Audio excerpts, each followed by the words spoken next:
Encore un exercice corrigé pour illustrer le concept de résistance calculée à partir de la résistivité.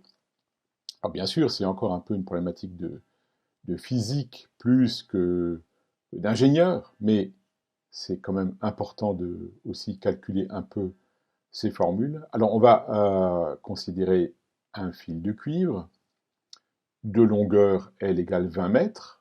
20 mètres, c'est pas rien à l'échelle du laboratoire, c'est déjà grand. On a rarement dans un laboratoire un câble de 20 mètres de long, c'est plutôt une problématique de ligne électrique quand on veut euh, distribuer du courant sur des distances plus longues. Et puis on prend un rayon de 1,63 mm, ce qui est aussi une valeur assez classique. On applique une tension delta V de 0,06 volts, 60 millivolts, c'est une tension faible. Mais c'est parce que, le fil de cuivre ayant une résistance faible, on va déjà obtenir des courants relativement assez importants.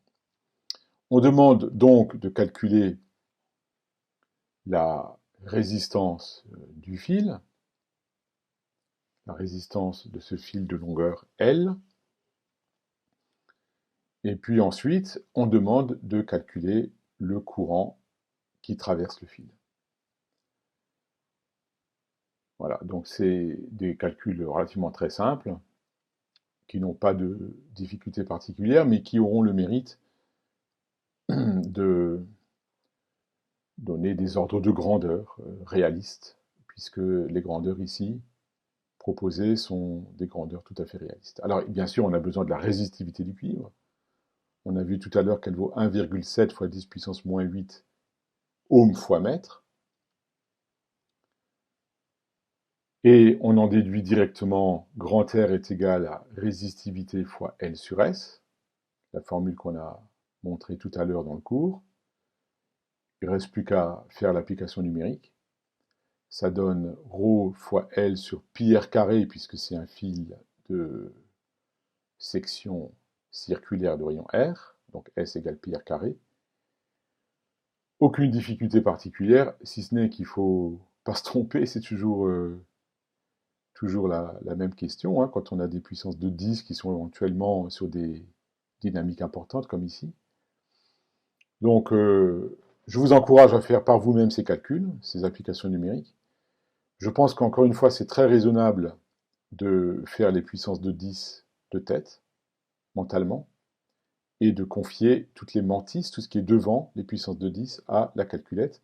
On trouve tout calcul fait. Donc 10 puissance moins 8 sur 10 puissance moins 6, ça fait 10 puissance moins 2. Et quand on résout tout ce qui est devant les puissances de 10, on obtient finalement 0,04 ohms, puisque toutes les grandeurs ont été exprimées dans les unités du système international, et donc on obtient R égale à peu près, on a approximé à un seul chiffre significatif, 0,04 ohms.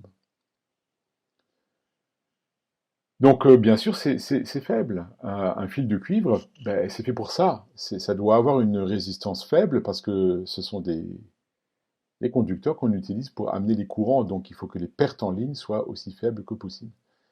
I, c'est tout simplement delta V sur R. 0,06 volts sur 0,04 ohms, ça fait 1,5 ampères. Donc, même avec une toute petite différence de potentiel de 60 millivolts, vous avez quand même un courant important qui circule dans le câble. Je répète, hein, c'est parce que, là, en l'occurrence, la seule résistance considérée, c'est celle d'un fil de métal, de cuivre. Par conséquent, c'est des résistances faibles, et la moindre petite différence de potentiel génère des courants importants. Alors ça permet de traiter une petite question accessoire, c'est la problématique des courts-circuits. Que se passe-t-il quand on court-circuite une pile? Alors qu'est-ce que c'est que court-circuiter une source de tension? Ben, c'est directement relier son pôle plus à son pôle moins par l'intermédiaire d'un fil de cuivre ou de métal. On court-circuite parce que, par définition, ce fil de cuivre va avoir une petite résistance, et par conséquent, la tension de la pile génère, en théorie, un courant énorme. Alors en l'occurrence ici, on a montré cette fameuse pile avec son pôle plus et son pôle moins. On a court-circuité avec un petit fil de cuivre de quelques centimètres de long. Peut-être que cette résistance, elle est de l'ordre de 1 milliohm.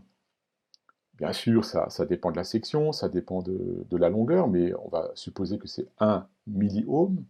Et donc ça donnerait théoriquement un courant I de 1,5 volts, la tension aux bornes d'une pile, divisé par 10 puissance moins 3, ça donne un courant I de 1500 ampères, qui est absolument considérable, qui ferait instantanément fondre le cuivre. En réalité, ça ne se passe pas comme ça, parce que la pile, elle possède aussi une résistance interne. Mais tout ça pour dire que c'est une mauvaise idée de court-circuiter une pile, parce que, en fait, elle va se décharger à travers sa résistance interne, avec un courant quand même élevé. La résistance interne, ça peut être quelques ohms, peut-être quelques dizaines d'ohms, et par conséquent, la pile va générer un courant important et se vider rapidement.